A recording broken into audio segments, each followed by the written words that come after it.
Hello there, everyone. So nice to be back here live with you.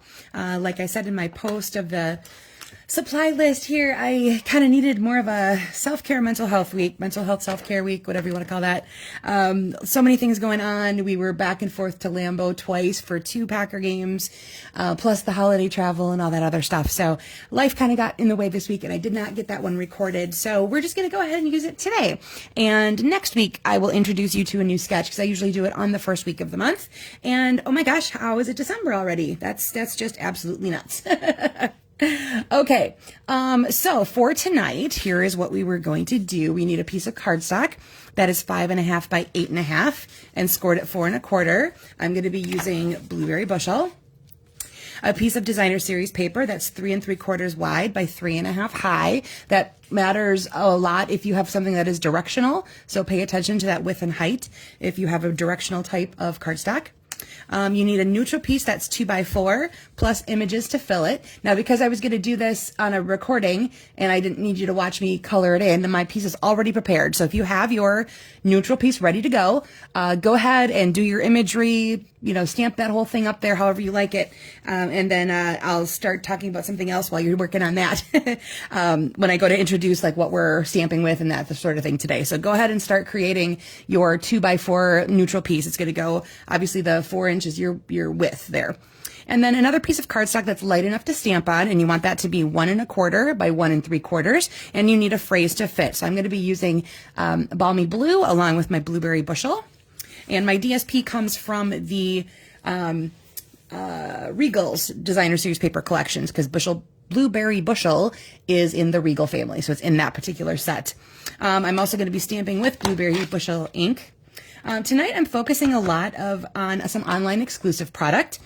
So my phrase that I'm going to be using for this first one here comes from Greetings of the Season. This is a really great phrase builder set. I like that you can combine the fonts between the scripty and kind of the more modernish looking one. So you can mix and match them if you like, create different sets of phrases. I do like that the to and the from actually are 2 separate stamps, so you don't have to worry about spacing when you're making tags. It works out really, really nicely. And then there's, like I said, really great sets to have around for the holidays. It has kind of a coordinating verbiage set as well that has everyday greetings in it. So those two make a really, really nice pair, and those are in the online store. Now for the imagery, I'm using Filled with Cheer, and I chose this snowman set. And this is an online exclusive that coordinates with one that was already there that's called Filled with Fun. And this one has a matching set of dies specifically for Filled with Fun, but the wagon and the wheels are the same.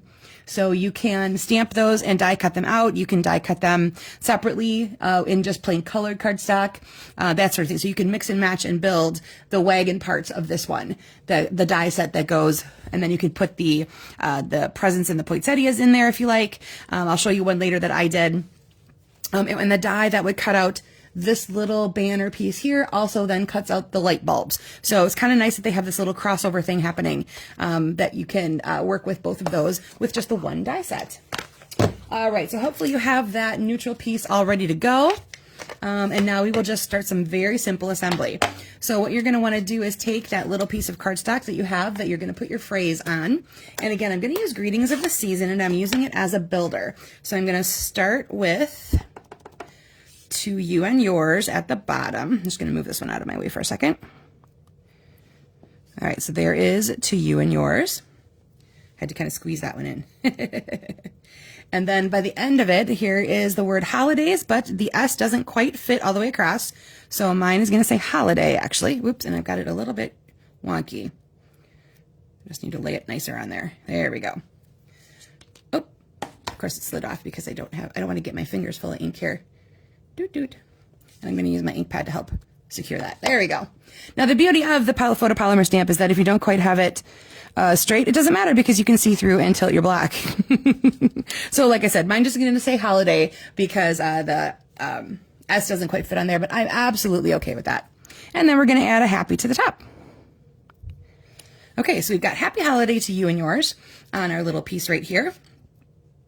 And I think actually I'm going to start that one over and I'm going to leave a little more space at the bottom here. So let's try that again. this gives you more time to work on your piece. There we go. I like the little space at the bottom, not the top, so we're going to go with it that way. Move this out of the way again.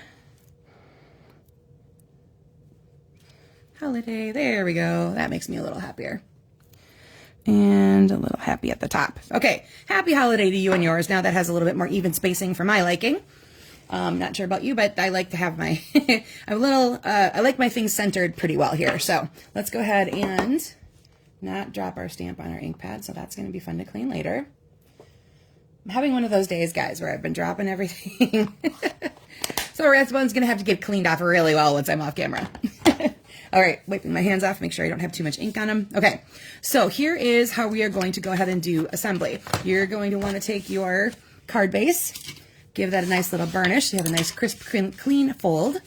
Now remember, your 3 3/4 is your width, and the 3 1/2 is your height, okay? So that, I believe, is this way. If I don't have my ruler next to me. I'm just going to cheat and steal it off of one of my others. Here we go. It's this way. Held it up to my other sample to make sure. And like I said, that is really super important if you are doing something that is directional. So basically, you're going to want to center that down in the middle of the card front. And then this guy is going to layer on top. Again, I'm going to put everything together flat here, and then I will show you various ways you could embellish the height, layering, that sort of thing. So this guy's going to go over across the top there.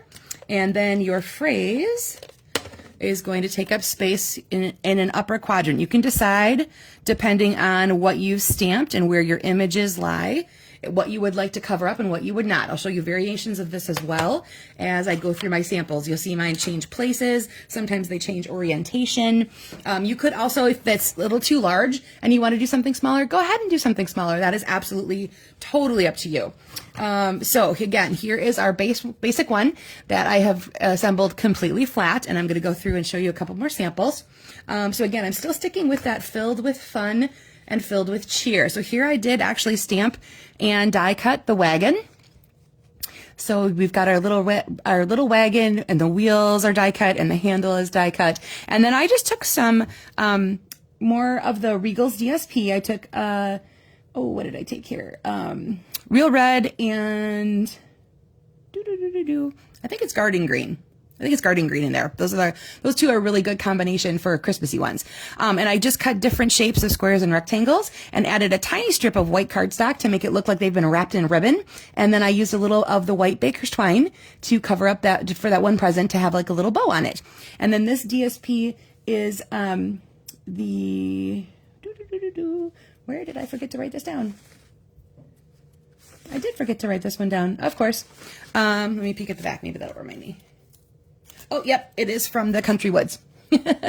Country Woods DSP is where you'll find this really neat wooden grain one. Okay, then again, now I've switched to the filled with fun, filled with fun. The other one images came from the filled with cheer. So I have my wagon, which I've just stamped directly onto my piece, along with the petunias here, or the whatever kind of flowers they are that I colored them in with Petunia Pop and Shy Shamrock. And I pulled this DSP from the one that has all the color families in it. So that one's really kind of fun. And then just stamp my phrase tone on tone in Petunia Pop. So you'll notice this time I switched it over to this side along with that same one here. And I wanted to point out here, I did some masking on my phrase because the sending loads of Christmas cheer actually comes like this. So I separated it out a couple times using some Scotch tape or Post-it note as masking and highlighted the different words I wanted to have so I could stack them up on my piece like that instead of having them go the way of the stamp. All right, then I switched over to the Frosted Forest bundle collection, and it has a stamp set, it has dies, and it has masks. So this first one, I actually did use the masks, so that I've changed the orientation on this one. You'll see it goes vertically instead of horizontally. Whoops. My thing was about to fall off my table. So what I did first is I took the stamp, highlighted the espresso parts with my sponge dauber, and went around the edges with Mossy to get the little base of the actual stamped greenery that you see there. And then one by one, you layer the masks on top. They have a little notch in the top corner so you can line them up, which makes it really handy to keep everything straight. And so the first one does the tree trunk and branches. And then I used Old Olive to do the next one. So that's why it's a little bit lighter. And then my mossy color is the last piece there. So you can see that adds just some very basic highlights to my tree. So it makes a really, really pretty impression of different, you can get ombre look, watercolory look, all that kind of really fun stuff with that one. This one, again, like I said, I changed orientation. I also added a layer that I embossed with the timber embossing folder. So I keep that wood grain pattern going through the whole thing. And then my phrase you'll see I put down here because that is where the empty space was in my image. So my phrase ended up down there. All right, now again, using the exact same stamp set and dies. This one, I used I stamped 2 trees directly on to my piece of vanilla. Then the middle one, I stamped and die cut, and there's a separate die cut piece that cuts out the branches and parts of these. And I had kind of a happy little accident where it didn't quite cut all the way through the middle, so I was able to just kind of pop out the center and have that pop up against the border that was left over. So that was kind of a fun, like I said, happy little accident. And I sponged over that with some Old Olive just to give it a little depth. And I pulled out gold foil and my Simply Elegant trim, which you get with both gold and silver. So here's the gold version. And then I grabbed the faux glass dots. This is actually wild wheat, but that blends really nicely in with gold. I tend to use some of that in place of gold when I'm using accents and things like that. The wild wheat pairs really nicely. It's obviously not metallic, but it gives you that gold feeling. And then, of course, there's my phrase again. All right, so let's go back to the first one. Like I said, that one was assembled completely flat. And I wanted to also point out, I did do some Wink of Stella in the bottom of the snowman. So hopefully he shows up better on the camera when I take the picture. But there he is. Okay, so here is the stepped up version where I did a lot of layering. So make things really kind of pop off. So I have black behind both my image and my DSP. I changed the DSP from circles to stripes. Both of those patterns plus 2 other ones are part of the color family pack because they're double-sided. So one is obviously one side and the other, and then one side and the other. I took another piece of blueberry bushel and I embossed it with the Snowflake Sky embossing folder. So it looks like I have snow stuff in the background there. And then I grabbed the iridescent ribbon and I wrapped it around that part first. And I like I said, the iridescent part is kind of nice because it kind of picks up highlights of whatever color you're using it with. So it almost looks like it's got blue running through it. And it's really just reflecting off of the background that I have there, which is that blue color. And then I highlighted my phrase a little bit by giving it that little pennant shape instead of just the rectangle. So there are some options for you guys. Like I said, you can change up the orientation. You can absolutely adapt that phrase part if this is looking a little too much or you don't have quite the right sizes for phrases. Go ahead and change that up into whatever actually works really nicely for you. So again, these were all online exclusive products, filled with cheer, filled with fun, greetings of the season, and Frosted Forest. So these are, like I said, really fun ones that you can find in the online store, online exclusives specifically. All right, guys, thank you so much for joining me live tonight. I will see you again live next Monday. And until then, have a great week. Take care.